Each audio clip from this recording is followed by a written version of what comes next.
what Don and I want to do for the next 15 minutes is take you through a rather important initiative, the second in a series that the ARF is conducting to bring the industry the most up-to-date learning and education on the issue of the quality of online survey panels.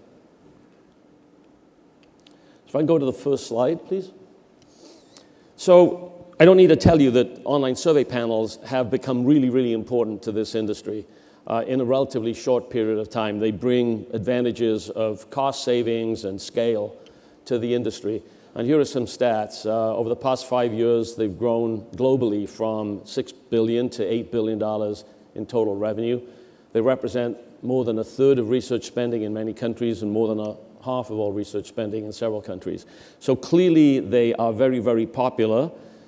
But I think, as often happens, as something grows dramatically, questions arise as to whether they are being used in the optimal manner and what are the issues associated with new ways of understanding the consumer.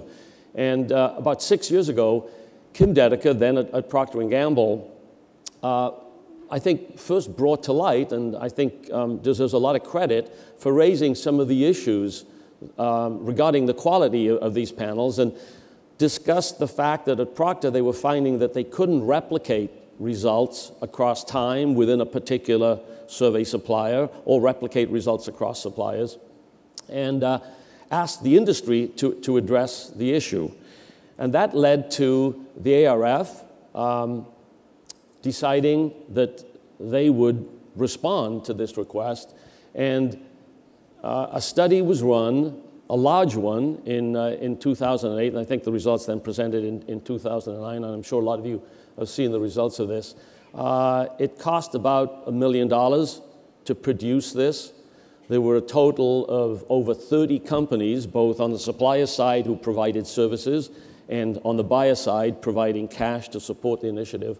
And it involved about 100,000 individual survey responses and looked at a number of different issues. And here are some of the more important ones that came out of that study. First of all, they found that different online survey panels can generate different results, that the results might not be comparable if there were changes within the panel that was used, if a different panel supplier was selected from time to time, that could cause changes, and if the mix of panels that was used to generate the responses, if that changed over time, that could also cause changes. And if you look then at the reasons why that was happening, it was pretty clear that different methods were being used by the different suppliers to recruit the panels and then different ways of incenting the panelists, and that caused the results to vary across panels. And so if you mix the panels, you had to worry about issues. If you use the same panel over time, you had to worry about issues. And this, I think, at least from my personal perspective, looking at it, was a really important piece of research because it did answer the questions that Kim Dedeker had raised as to why was this happening. So, as my personal feelings, here's what Artie Bulgren, head of research and analytics at ESPN, said. Through an unparalleled collaborative approach, the ARF's FOQ1 successfully created a research-on-research agenda that brought clarity and knowledge to fundamental issues about online research quality. But most importantly, it established the foundation for ongoing industry guidance to ensure transparency, inform best practices, and raise the quality of online panels. So I think that's a pretty powerful statement about the value of FOQ1. Building on those results, the ARF then drove QEP, or Quality Enhancement Program. And here are the issues that they were focused on. They wanted to educate the research industry about the factors that affect the quality of these survey panels, identify measures that could be used to assess the quality, promote transparency and collaboration between buyers and sellers, and set in place a continuous improvement framework that can grow and adapt to changes in how these research companies gather feedback from respondents. And I think maybe the best indication of the success of that program is looking at the companies that then took advantage of that QEP training. And here are some of them. There were about a total of 200 people that were put through the training program, and I think the general consensus coming out of it was that FOQ1 and QEP had really helped move the industry forward in understanding the issues that were at play in using survey panels and addressing them. So about a year and a half to 2 years ago, Bob Barocci approached me and approached Don and asked us if we would chair the quality forum at the ARF and take it to the next step and conduct the next large study to address a whole set of different issues and hopefully help move the industry forward. So with that, I'm going to turn the podium over to Don, and he'll tell you about Foundations of Quality 2.0. Thank you, Jan. Our intent is that FOQ2 will build on the success of FOQ1, raise the level even higher, raise the bar, route the industry to higher research quality, and more importantly, better research decisions, because that's what research is all about. We can get the slide here.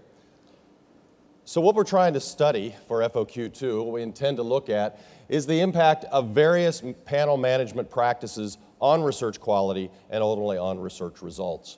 We have 7 topics that are on our initiative list at this point. We start out with trying to understand the sample that's used and how we select the respondents from that sample. What impact does that have on research results? If we do post hoc weighting at the end of the research, what impact does that have on results? And you can see associated with each one the industry leaders that we have leading each initiative. If we implement procedures to, let's go to number 4 first. If we implement procedures to ensure that the people that we're interviewing are who we think they are and where they think they are, what impact does that have on results? If we implement processes to eliminate undesirable within survey behaviors, what impact does that have on results? If people participate in many surveys over time, is that a good thing? Is that a bad thing? What impact on results? The use of incentives has become more and more common in research, but do we really understand if we vary that, if we use different kinds of incentives, can that impact the results that we get from the survey? One that's particularly interesting to me is the last one. If you're from England, you say this is a router. I was talking to Bob Bain last night. He would call it a router. We would call it a router. What's the impact of a router? Do you even know what a router is? If you're buying survey research right now, is your supplier using a router? Do you know? Does it impact the research? That's what we hope to find out.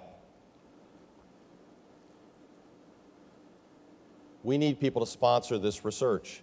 If you're a research buyer and you contribute money to our process, we're going to provide you with a series of benefits. Of course, you'll get recognition from the industry. Of course, you'll get access to preliminary findings. And of course, you get early mover advantage. But we also want you to join what we're calling our Fast Forward Advanced Applications Steering Team, FAST, and help us not only set reporting priorities, but we'll provide you with proprietary, targeted, sponsor-only webinars or on-sites as appropriate. We'll provide you with a toolkit to help you evaluate the value of what you're learning here, and we'll give you the opportunity to partner with our suppliers and our academics to apply this research to your company. We want you to help us influence the research design, of course, as well.